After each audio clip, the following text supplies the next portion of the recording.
Existe essa grande confusão que uma falha para manutenção não é a mesma coisa que uma falha para o cliente, não é a mesma coisa que uma falha para a operação, é uma questão de pontos de vista. Então, a gente tem que tentar entender que, vamos pensar num redutor. A função de um retentor dentro de um redutor, né, é manter o óleo dentro da caixa do redutor. É uma função desse componente, que é o retentor, né? Assim como a função de um selo mecânico de uma bomba é manter a água lá dentro, né? Se for água que a bomba está trabalhando. Beleza. A perca da função do retentor pode ou não diminuir a performance do redutor, mas não para ele de pronto. Então, quando o retentor falha e começa a pingar o óleo, vazar, a máquina não para. Então, para manutenção teve uma falha de componente e para a operação não aconteceu nada. A grande maioria das vezes a interpretação é essa. Não aconteceu nada. Está operando, está trabalhando. Só que aí a gente tem o problema do ponto de vista. O que é uma falha? Eu vou falar disso várias vezes, em vários momentos. Mas a determinação de quando os equipamentos param, né, que foi tema da live, se tu não viu a live, olha a live anterior a essa. Quando é que para o equipamento? Isso é fundamental.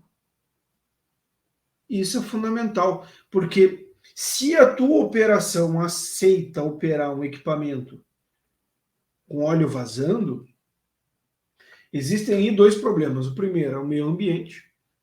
Mas eu tenho bacia de contenção. Bom, então o meio ambiente não é um problema.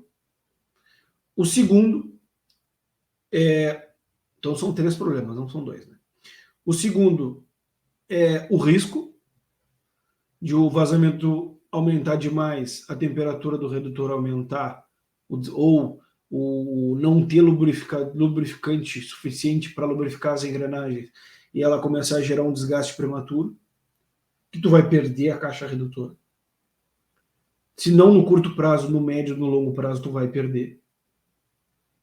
E se o lubrificante falhar e começar a ter pitching, etc., e vapor, que o pitching nada é do que isso, né? O aumento de temperatura gera vapor, o vapor dá microexplosões no momento que engrena, né? Não vou entrar nesse detalhe técnico, não importa. Então esse seria o segundo problema.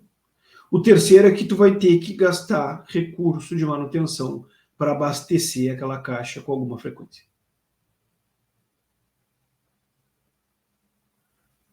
Só que já teve uma falha. Um componente falhou.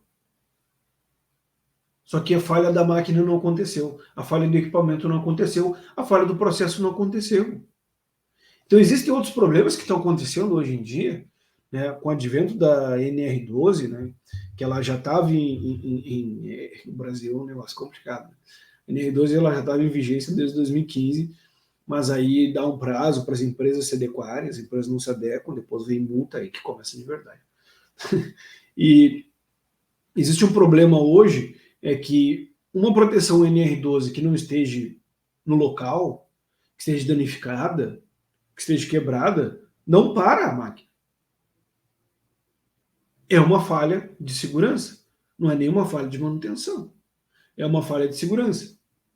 Mas esse componente ele foi incorporado na máquina, ele não para o processo, não para a máquina, não para o equipamento, mas ele é uma falha de segurança. E o equipamento para ou não para? Porque tem proteções NR12 que não param o equipamento automaticamente. E aí, para ou não para? Então, essa determinação de quando os equipamentos param é o fundamental.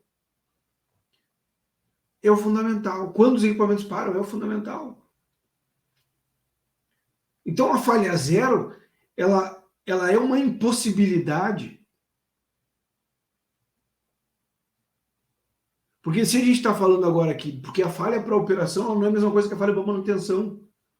que também às vezes não é nem a mesma coisa a falha para segurança, que não é a mesma coisa para falha para o meio ambiente. Então, quando eu falei que a manutenção ela não é uma ciência exata, é porque dentro de um ativo eu estou com 4 pontos de vista.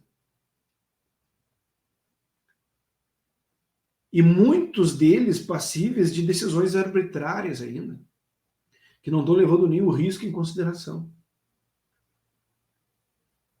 Então vejam que para manutenção, falha zero é impossível. Impossível. Não é uma questão assim de eu achar, de eu não sei o que, não, é impossível. É impossível. Aí eu já não estou entrando mais no improvável, estou falando que é impossível. Porque falha de componente é impossível.